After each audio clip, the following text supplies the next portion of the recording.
Акылбек Жапаров ЭЭПтин өкмөттөр аралык кеңешинин тар курамдагы жыйынына катышууда. Бакыт Төрөбаев күз-кыш мезгилине даярдык көрүү боюнча жыйын өткөрдү. Эмиль Шерматов президенттин иш башкармасынын жетекчисинин биринчи орун басары болуп дайындалды. Кыргызстандын делегациясы Казакстандын сот тутумун санариптештирүү тажрыйбасы менен таанышууда. Өзгөчө кырдаалдар министрлиги Агахан өнүктүрүү фонду менен кызматташат. Кыргызстандын тоолорунун биринин чокусуна кыргыз киносунун аты берилди. Бишкек мэриясы шашылыш түрдө 100 автобус сатып алат. Ю-17 Азия чемпионатында Кыргызстандын грек-рим курамасы биринчи орунду ээледи.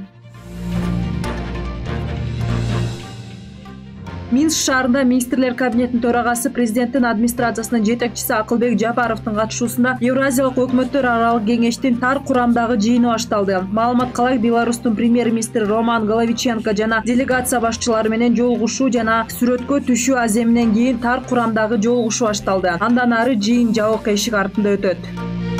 Министрлер кабинетинин төрагасынын орун басары Бакыт Төрөбаев экономика тармактарын күз-кыш мезгилине даярдоо боюнча республикалык штабтын жыйынын өткөрдү. Министрлер кабинетинин басма сөз кызматы билдиргендей, кеңеш менин жүрүшүндө өлкөнүн суу энергетикалык балансынын абалы, электр энергиясын жана көмүрдү импорттоо, жергиликтүү көмүр газы көлөмү жана отун запастарын даярдоо, энергетикалык объектилерди ремонт иштерине тийиштүү маселелер каралды. Жергиликтүү бийлик органдарына калкты өз убагында көмүр менен камсыз кылуу, керектүү көлөмдө отун базаларын жана көмүр сатуучу жайларды, анын ичинде көчмө пункттарды ачуу тапшырмасы берилди. Эмиль Шерматов президенттин иш башкармасынын жетекчисинин биринчи орун басары болуп дайындалды. Тийиштүү чечимге министрлер кабинетинин төрагасы, президенттин администрациясынын жетекчиси Акылбек Жапаров кол койгон.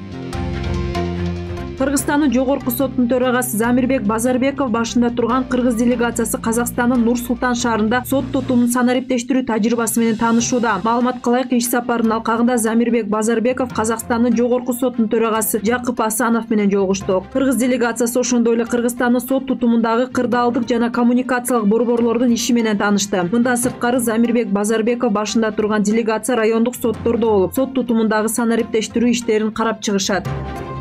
Кыргызстандын өзгөчө кырдаалдар министрлиги менен Агахан өнүктүрүү фонду кызматташуу тууралуу меморандумга кол койду. Аталган меморандумдун алкагында фонд министрликтин Нарын областындагы башкармалыгынын компьютердик жана техникалык жактан жабдуу, өзгөчө кырдаалдарга чара көрүү, табигый жана техногендик кырсыктарды алдын алууда керектүү техникалар, компьютерлар менен жабдуу калкты кырсыктын кесепеттерин жоюуга үйрөтүүдө колдоо көрсөтөт. Кечээ 20-июнда альпинисттер жана кинематографисттердин командасы өлкөдөгү тоолордун биринчи чокусуна чыгып, аны кыргыз киносу деп атады. Альпинист Эдуард Кубатов соц тармакка билдирүүгө калтырып, чокунун бийиктиги 4380 метрди түзөрүн жазган.